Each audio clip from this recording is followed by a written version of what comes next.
Hello trainees, good afternoon. आज हमारे class में हम देखेंगे एक्सेल का क्लास, जिसमें हम देखेंगे फार्मूला ऑपरेटर्स के बारे में। ठीक है, ये एक्सेल का सीट मैं खोला हुआ हूँ। फार्मूला ऑपरेटर्स क्या होते हैं मैं थ्योरी क्लास में थोड़ा सा एक्सप्लेन किया था, अभी इसको करके बता रहा हूँ। एक्सेल में भी कुछ फार्मूला ऑपरेटर्स होते हैं, जैसे कि जिन्हें बोलते हैं एरिथमेटिक ऑपरेटर्स। ठीक है, एरिथमेटिक ऑपरेटर्स मतलब प्लस माइनस इंटू, है ना, मल्टीप्लिकेशन, डिवीज़न, परसेंटेज, एक्सपोनेंशियल मतलब घातांक वाले, वो सबको एरिथमेटिक ऑपरेटर्स बोलते हैं। दूसरा होता है कंपैरिजन ऑपरेटर। कंपैरिजन मतलब जिस पे हम तुलना कर सकते हैं दो संख्याओं के बीच, या हम तुलना कर सकते हैं, उसको हम बोलते हैं कंपैरिजन ऑपरेटर। जैसे कि equal to, not equal to, less than, greater than, less than equal to, greater than equal to, ये सारे क्या कहलाते हैं, कंपैरिजन ऑपरेटर। और थर्ड होता है आपका टेक्स्ट ऑपरेटर। टेक्स्ट ऑपरेटर मतलब दो टेक्स्ट को जोड़ने के लिए, जैसे कि मान लो मैं दो सेल में लिखा, एक सेल में असीम लिखा, दूसरे में रंगारे लिखा, तो अगर दोनों को जोड़ना है तो उसके लिए एक ऑपरेटर है, तीसरे सेल में जोड़ के बता देगा, उसको बोलते हैं टेक्स्ट ऑपरेटर, एम्परसेंट। ठीक है, और चौथा होता है रेफरेंस ऑपरेटर। रेफरेंस मतलब कि एक सेल से दूसरे सेल को रेफरेंस देने के लिए, मतलब कि कॉलन जो होता है वो एक्सेल में क्या है, रेफरेंस ऑपरेटर है। यहाँ पर हम क्या करते हैं, एक सेल से लेकर आखिरी सेल तक, कहीं के सेल तक का भी रेफरेंस दे सकते हैं। तो सभी को हम करके देखेंगे। स्टार्ट करते हैं एरिथमेटिक ऑपरेटर से। आपके स्क्रीन पर दिख रहा होगा, मैंने यहाँ पर देखिए दो नंबर लिया है, नंबर 1 और नंबर 2, 25 और 75 लिया है। अब पहला तो मैं करके रखा हूँ, अब दूसरा मैं आपको करके बताता हूँ। मान ली कोई भी दो नंबर लेते हैं, मान लीजिए ले लिया मैंने, पहला नंबर ले लिया 75, ठीक है। सेकंड नंबर ले लिया, चलिए और कुछ नंबर ले लेते हैं, ये तो पहला ले चुका हूँ इसीलिए इसको हटा देते हैं। अपन ऐसा लेते हैं जो डिवीज़न भी, ताकि उसका बन सके, है ना, पूरा पूरा जा सके। अब पॉइंट में आएगा तो भी दिक्कत नहीं है, लेकिन फिर भी अपन वैसे लेते हैं। 50 ले लिए फर्स्ट नंबर, और सेकेंड नंबर में अपन 25 ले लिए। अब मान लो एरिथमेटिक ऑपरेटर का मतलब क्या होता है, अगर एडिशन करना है, प्लस करना है, तो उसके लिए सबसे पहले हम फार्मूला लगाने के लिए क्या लिखते हैं, इक्वल टू। इक्वल टू लिखने के बाद अब हम क्या करेंगे, फर्स्ट नंबर के ऊपर सेलेक्ट करेंगे, फिर बीच में जैसे प्लस करना है तो प्लस का साइन देंगे, और फिर सेकेंड नंबर को सेलेक्ट करने के बाद एंटर मारेंगे। एंटर मारेंगे वैसे ही एडिशन हो जाएगा। समझ में आया। जैसे कि सब्ट्रैक्शन करना है, सबसे पहले क्या लिखते हैं, इक्वल टू लिखते हैं, फिर जिस नंबर से, जिसको जैसे पहला नंबर 50 है तो उसको क्लिक किया, फिर बीच में माइनस लगाया, और फिर सेकेंड नंबर को सेलेक्ट करने के बाद एंटर जैसे ही मारूंगा तो 50 में 25 गया, कितना आ गया, 25। सब्ट्रैक्शन। मल्टीप्लिकेशन, मान लो दोनों नंबर को मल्टीप्लाई करना है, तो सबसे पहले इक्वल टू हर उसमें लगाते हैं जहाँ पर भी आप फार्मूला यूज़ करोगे या ऑपरेटर यूज़ करोगे। तो इक्वल टू के बाद हम फर्स्ट नंबर किए, फिर मल्टीप्लिकेशन का साइन दिख रहा होगा, फिर उसके बाद सेकेंड नंबर को हम सेलेक्ट करेंगे और एंटर मारेंगे। तो 50 गुणित 25 कितना हो गया, 1250। उसी प्रकार अगर डिवीज़न करना है, सबसे पहले इक्वल टू, फिर फर्स्ट नंबर लिए, फिर बीच में डिवीज़न का साइन, और फिर सेकेंड नंबर, और फिर इंटर मारेंगे तो ये क्या हो गया, डिवाइड होके देखिए 50 भागित 25 करेंगे तो कितना आएगा, 2 आएगा। उसी प्रकार अगर कोई नंबर का परसेंटेज निकालना है तो इक्वल टू किए और 50 फर्स्ट नंबर को लिए, एंटर मारे तो ये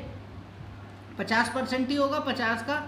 ठीक है, अगर 75 का लेना है तो हम क्या किए, इक्वल टू किए, 75 लिए, और देखिए यहाँ परसेंट का साइन लगाएंगे, एंटर मारेंगे तो 0.75 होगा।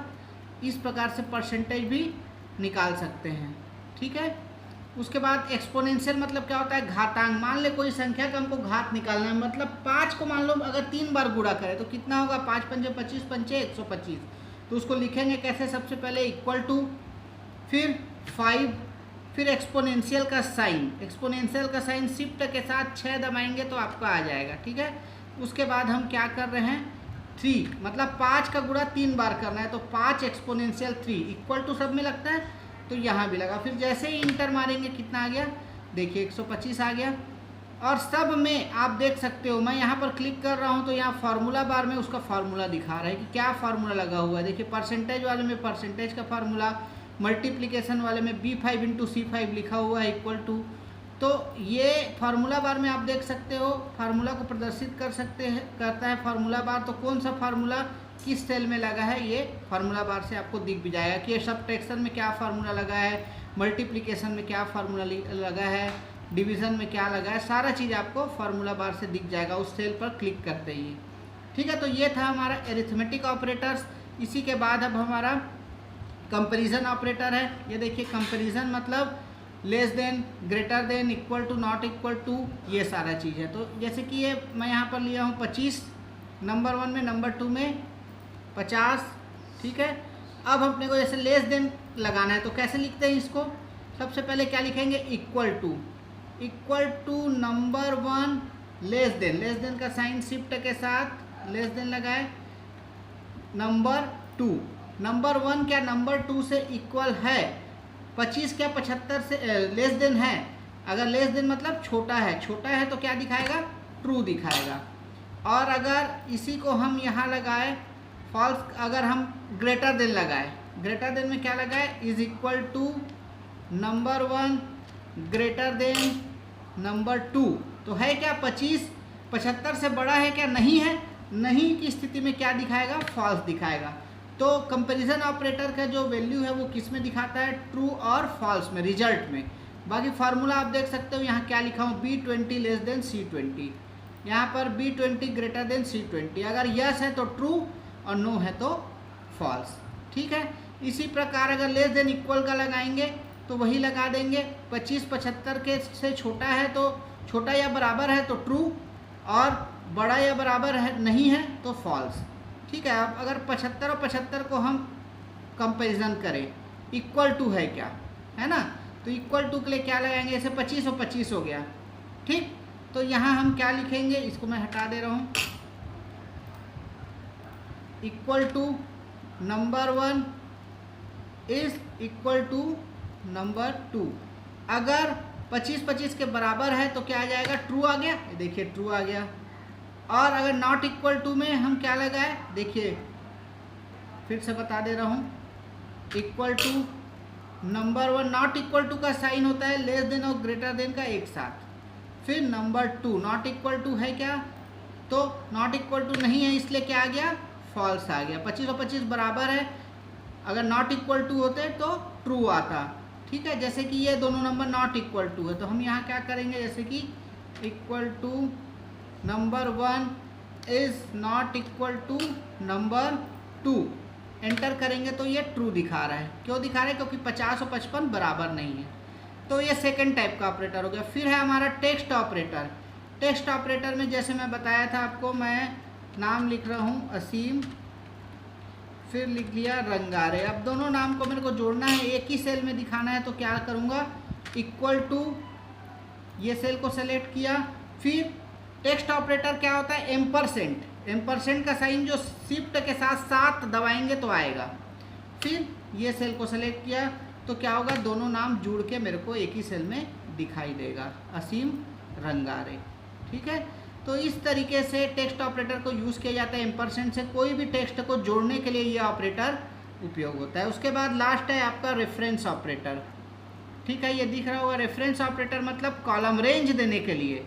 जैसे यहाँ पर मैं रेंज देता हूँ, ठीक है, इक्वल टू लिखा, मान लो मेरे को सम करना है, कहाँ से कहाँ तक रेंज देना है, ये वाले सेल से। फिर मैं क्या किया, कॉलन लगाया, ठीक है, कॉलम लगा के कहाँ तक किया, ये नंबर तक, और फिर ब्रैकेट बंद करके एंटर मारा। तो देखो इसका फॉर्मूला क्या लगा हुआ है, सम G36 कॉलम J36। तो रेफरेंस देने के लिए ये उपयोग किया जाता है। ठीक है, तो ये था रेफरेंस ऑपरेटर। तो इस तरीके का ये ऑपरेटर्स है यहाँ पर जो मैं आपको बता दिया हूँ। उसके बाद कुछ प्रेफरेंस होते हैं, तो प्रेफरेंसेस में थ्योरी में बता चुका हूँ, उसको और बताने की ज़रूरत नहीं। और फार्मूला कहाँ प्रदर्शित होता है, फार्मूला बार में। ठीक है, तो ये थे हमारे चारों ऑपरेटर जिसको मैंने आपके सामने करके बताया कि किस तरह इसको उपयोग किया जा सकता है। Hope you understand today's class. Thank you, next class में मिलते हैं।